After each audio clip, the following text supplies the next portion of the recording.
તો ગાઈસ અત્યારે વાગ્યા છે સવારના 5:30 અને અમે બે લોકો નીકળી ગયા છીએ અત્યારે. આજે વહેલા નીકળ્યા છે કેમ કે છે ને પછી મોડું પોગા થતું ને અંધારું વહેલું પડી જાય એટલે પછી પાછા થાકી જાય.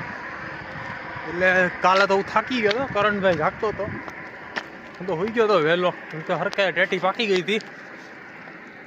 તો ત્યાં હાલવાનું ચાલુ કરી દીધું છે. મારો પગ સીધો થતો નથી, જમણો પગ એમને જ રહી જાય. અહીંથી આટલો થાય, અહીંથી સીધો જ નથી થતો. ગેસ કાનાનો પગ વાકો રહે ગેસ. તો કાંઈ વાંધો નહીં, પહોંચવાનું છે આજે આપણે. આજે 40 કિલોમીટર છે. હવે તો કાલ કરતા વધારે હાલવાનું છે. તો જેવી ઠાકરની દયા અત્યારે વહેલા નીકળી ગયા એવા માટે જ કે વહેલા પહોંચી જાય ત્યાં ટાઈમે. તો ભગવાનની દયાથી પહોંચી જાય આજે. ઠાકર જય દ્વારકાધીશ તો કાનાને હિંમત આપે અને ફટાફટ અમે પહોંચી જાય, અને મને હિંમત આપે, બેને હિંમત આપે એટલે પહોંચી જાય અમે. તો મળીએ, ચાલો મળીએ. તો મિત્રો અત્યારે હવે આગળ 27 કિલોમીટરનો બોર્ડ આવ્યો છે. દ્વારકા 27 છે. જેમ કિલોમીટર ઓછા થતા જાય છે એમ કાનાના મનમાં દિલમાં હરખ નથી હમાતો. પગ દુખતો તો એ મટી ગયો. બોલો, વિચાર કરો તમે. એ દ્વારકાનું એના ઉપર આશીર્વાદ છે. બરાબર. તો જાય છીએ, જુઓ હાઈલા જાય છે. બરાબર. ક્યારે પહોંચીએ ખબર નથી હજી તો, પણ પગ મટી ગયો એટલે એવું લાગે કે લગભગ પહોંચી જવું આજે એમ. બરાબર ને? પહોંચી જવું ને શું કે કાના? પહોંચી જ જવાનું છે આજે. બરાબર. કાનાને આપણે હિંમત આવી ગઈ છે એટલે કે પહોંચી જવું છે. તો મળીએ દ્વારકામાં, બને જો વ્લોગમાં. બરાબર. જય દ્વારકાધીશ. મળીએ. જય દ્વારકાધીશ. તો ગાઈસ અત્યારે અમે પહોંચી ગયા છીએ એક મંદિરે. અહીંયા એક મંદિર છે, ત્યાં અત્યારે હોલ્ડ કર્યો છે 5 થી 10 મિનિટનો, અને અત્યારે 16 કિલોમીટર બાકી છે ખાલી. આજે તો પહોંચી જ જવાનું છે. કાલે એવું લાગતું નહોતું કે પહોંચા છે આજે. આજે તો આમ સવારનું બાકાજીકી ચાલુ કરી દીધી છે થોડી એટલે પહોંચી જવાનું છે આજે. વધારું થાય એની પહેલાં વિચાર છે, જોઈએ. બાકી આજે પગુની ફાઇનલ વાત છે. બરાબર ને? તો આગળ જોતા રહ્યો શું થાય છે. જમવાનું બાકી છે, જમી પછી નિરાતે ચાલુ કરીએ ધીમે ધીમે. પગ દુખે છે તો મળીએ. તો અત્યારે અમે ફાઇનલી હજી રસ્તામાં જ છીએ, પણ હવે ખાલી 6 કિલોમીટર બાકી છે, અને હવે કંઈ ઊભું રહેવાનું થતું નથી. હાઈલા જાય છીએ છૂટે છૂટ. શું કેવું કરન તારું? ફાઇનલે 5 દિવસની મારી પકોડા યાત્રા હવે 6 કિલોમીટરની રહી ગઈ છે. 210 કિલોમીટરની યાત્રા મારી 6 કિલોમીટર રહી ગઈ છે હવે. બરાબર છે ને? હવે અત્યારે કોન્સ્ટન્ટ હાલવાનું ચાલુ કરી દીધું છે. તો જોઈએ હવે આગળ મળીએ.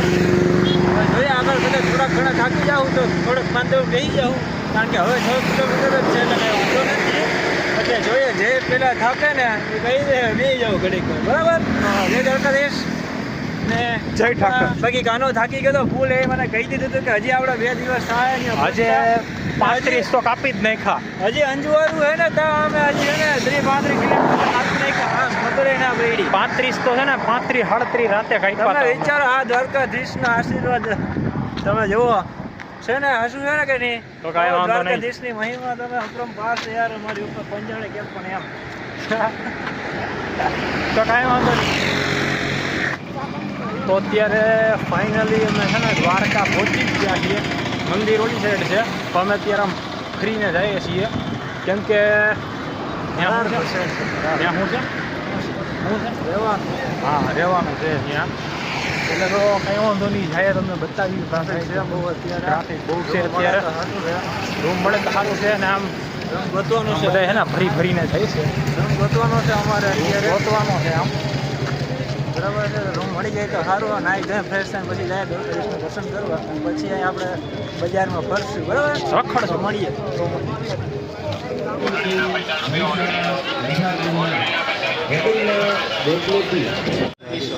મોટું હોય છે આમાં. આમ તો બધા પગ દુખે છે રખાય, અને નિરાતે જઈએ છીએ, દર્શન કરવા જાય છે. આજે જોઈએ દર્શન થાય છે કે થતા. કરવાના છે, કોશિશ કરવું પૂરેપૂરી દર્શન થઈ જાય એની.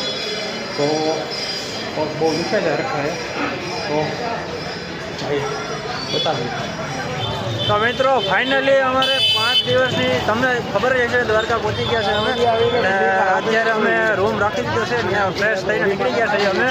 હવે જાય છે મંદિર બધું દર્શન કરવા, જોઈએ દર્શન થાય કેટલી ટ્રાફિક છે એ ખબર નથી. હવે જાય છે અમે તો આવીને ડાયરેક્ટ રૂમ ગોતવા જ ગયા હતા, કારણ કે અમારે ફ્રેશ થવું હતું, થાકી ગયા હતા એટલે નિયત ફ્રેશ થઈ ગયા થાકી. હવે જાય છે અત્યારે થાકેલા જ છીએ એવું નથી. હાલો થોડાક લગડીએ જાય છીએ. હવે દર્શન થાય કે નહીં દર્શન થાય તો નસીબ અમારા, કારણ કે એના માટે 5 દિવસથી હાલીને આવતા હતા. હા ના યાદ છે મને જગ્યા યાદ છે. તો ચાલો જઈએ દર્શન કરવા, જોઈએ થાય કે નહીં તો મળીએ. જય દ્વારકાથી, જય ઠાકર.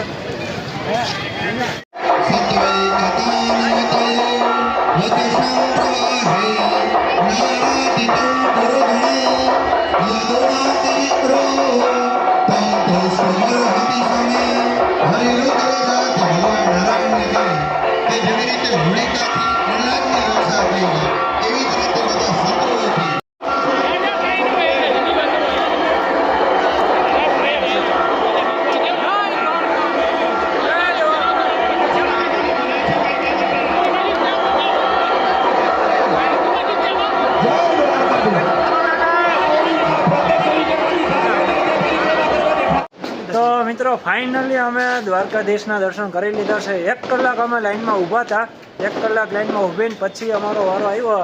ધક્કા મુક્કીમાં જેમ તેમ બાકી દર્શન થઈ ગયા.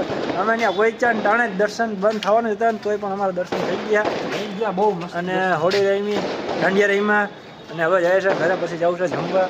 ત્યાં એવા બધા હોળી પ્રગટાવે છે દ્વારકામાં, તો બધી ગલીએ હોળી પ્રગટાવે છે. અમારે ત્યાં તો એક ઠેકાણે હોળી પ્રગટાવી લે એટલે પૂરું આગળ. આ દ્વારકામાં અલગ એટલે બધાને મજા.